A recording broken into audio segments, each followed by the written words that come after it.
Well, we're now getting closer and closer to the halfway point of the 2017 NFL season. Some teams have made halfway there, some are getting there, and some might be actually are going to be passing the halfway point this week, as we're getting ready now for my week 9 picks of the 2017 NFL season. As last week I went 10-3, so back-to-back 10-plus wins. That's nice to know I'm finally getting back to getting good at making the picks again. Looks like finally the teams are starting to finally get into place, and we're starting to know who's for real and who's not. And now here's the playoff standings at the season ended today. In the AFC, it would be the Steelers and Chiefs with the byes, with the Jaguars going to the Patriots and the Bills going to the Titans. And the NFC, it would be the Eagles and Vikings once again for like the third week in a row with the byes. The Panthers going to the Saints and the Rams going to the Seahawks in an all-divisional showdown in the wild card round. So now let's get to the picks. So we get things started with the Thursday night game, as it's the Bills going to the Jets, which is, I believe it or not, the third year in a row they've played Thursday night against each other. Oh my god, this is ridiculous. As the Bills now won 2 in a row, and of course they traded to get Calvin Benjamin from the Panthers, so maybe that'll help out that passing game for them. And the Jets, they've lost 3 in a row now, and all very close. Just think about that. If everything went right for them in those last 3 games, they could have been fucking 6-2 right now. Ain't that just something for a team that's supposed to be like one of the worst so far this year? And of course, they already played at Buffalo this year, and the Bills won that. Yeah, I guess you could say a tight battle. I mean, they only won by 9 points, and didn't look like they were really like spanking the Jets pretty much. So who knows? The Jets actually might be a competitive threat against them tonight. But even though I won't be surprised if the Jets win, and of course they did sweep them last year. Remember, they destroyed them last year in the season finale in MetLife. I think I'm gonna pick the Bills for this one. And then we get to the 1 p.m. game, starting with a very crucial NFC South showdown, as it's the Falcons going to the Panthers. Whoever wins this will have the 2nd seed in the NFC South, and depending on what happens with the Saints, maybe they'll take the number 1 seed away from them. As the Falcons got a very needed victory against the Jets last week too, although they still are struggling. At least they finally got over 20 points finally. Since when they score over 20 points, they win. When they score under it, they lose. And the Panthers, they won a very needed battle against the Buccaneers last week with that defense. If they're going to beat the Falcons, which, by the way, I think they got swept by the Falcons last year, and they've lost 3 in a row now, if I'm correct. Cam's going to have to really play very good in order for them to be competitive in this one.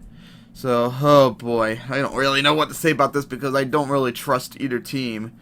But since the Falcons are going up against a really good defense, even if Cam struggles, I think maybe the Panthers will get this one. And then it's the Colts going to the Texans, as the Texans need to win here to keep up with the Titans and Jaguars, and the Colts still dog shit as expected. And of course, I don't think Andrew Luck's playing this week either. I think they're going to hold him off to like week 10 or more, something like that, because they're a bunch of idiots pretty much.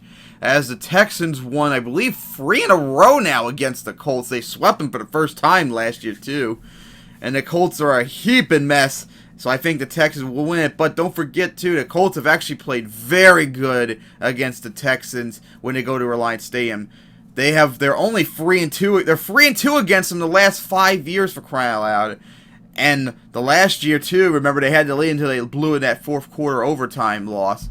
So don't be surprised if the Colts maybe somehow pull it off, but I think the Texans will get this. And it's the Bengals going to the Jaguars for the first time since 2012, I believe.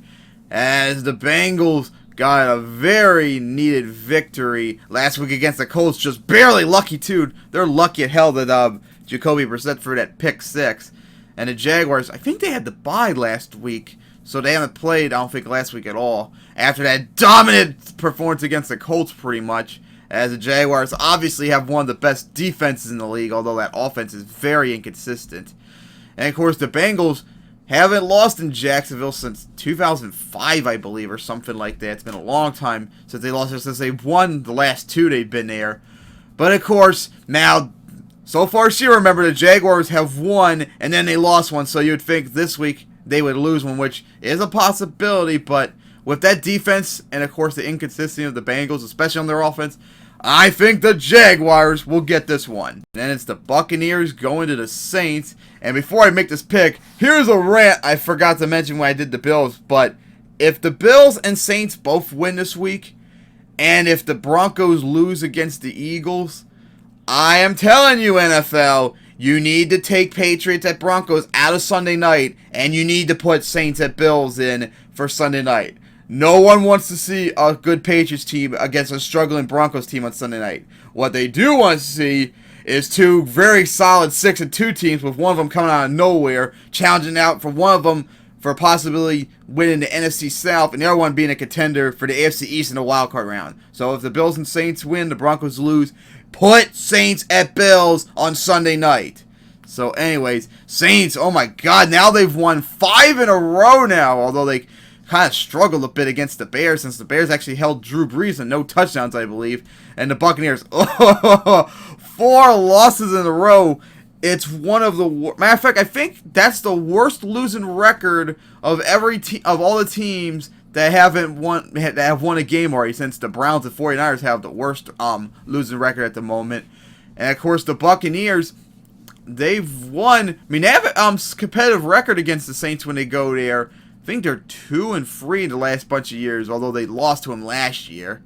And of course, with the Buccaneers struggling and all, I think it's going to be easily the Saints, but I won't be surprised if the Buccaneers in some sort of miracle pull it off. And it's the Rams going to the Giants for the first time since 2011, as the Rams got that dominant beatdown against the Cardinals 2 weeks ago in London. And of course, the Giants got destroyed by the Seahawks 2 weeks ago as well, as these teams were just on their bye week.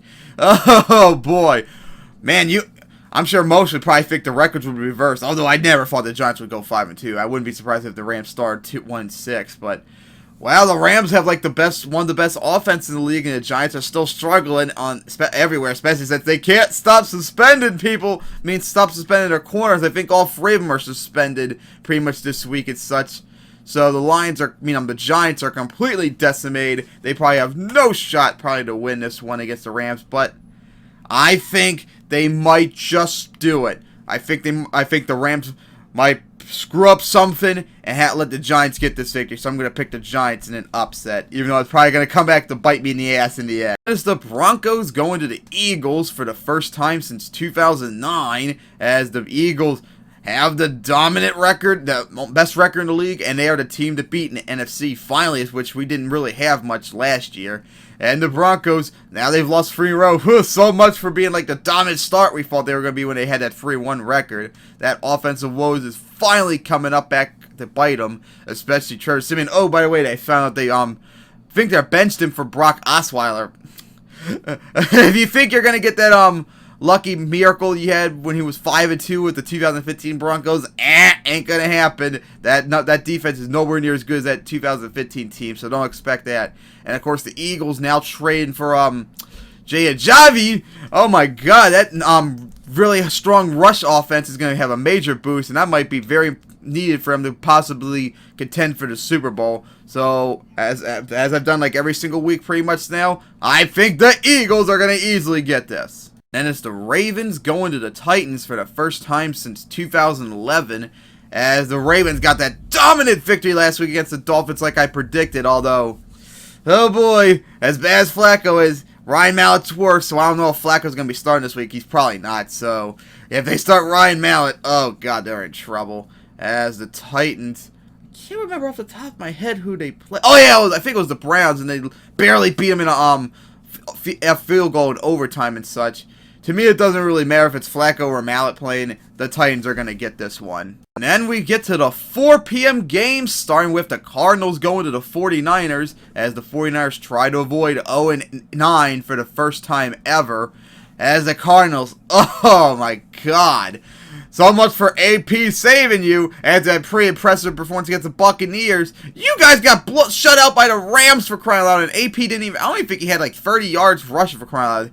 I guess that was like just like a one-time thing, but who knows, since this 49ers team, although that front four is pretty solid, so maybe that could be a challenge for AP and such, but the rest of the team's terrible and such. And of course, the 49ers, they got destroyed by the Eagles last week, even though they still overall are playing much better on the road than they are at home, pretty much. Now, you'd probably think the Cardinals, just like the Jaguars, they reversed it. They lose one, and then they win one, so you'd think maybe they could win this one. And of course, they're a much better team overall than the 49ers.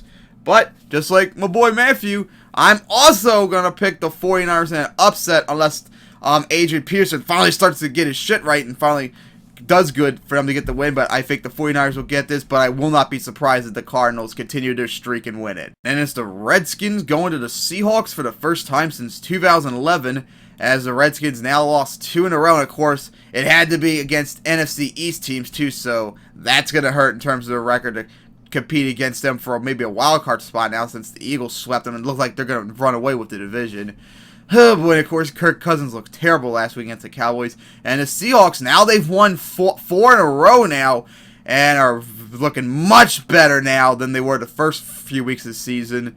And although the Redskins haven't lost in Seattle since 2002, maybe, they've won the last 2 times they've been there. I know that for a fact in the regular season, although they lost that last wild card game there.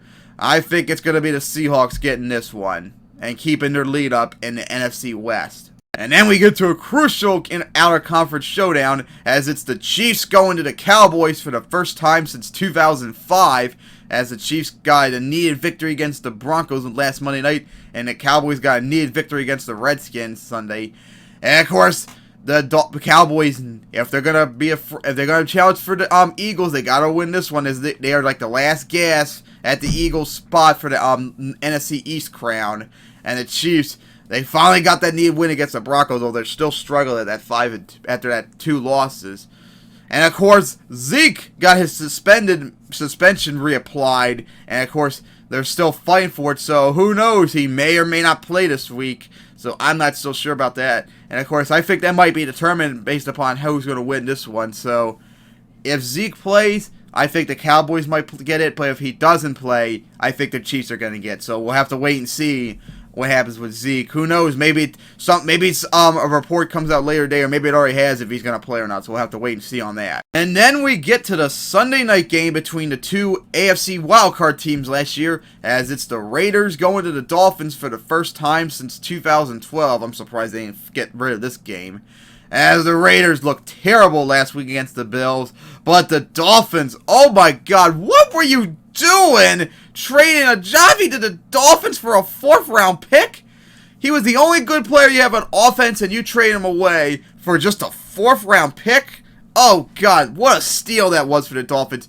For the Eagles. Dolphins, you're a bunch of idiots. And of course, I hope you fucking go maybe 5-11 or something like that, because that offense is terrible.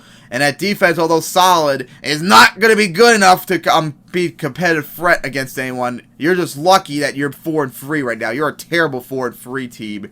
And I don't think it's going to be close. I think the Raiders are going to destroy the Dolphins tonight, on Sunday. And we get to Monday night, a crucial NFC North showdown, as it's the Lions going to the Packers. Whoever wins this will have the 2nd seed in that division, as the Lions now lost 3 in a row. I told you can't trust the Lions.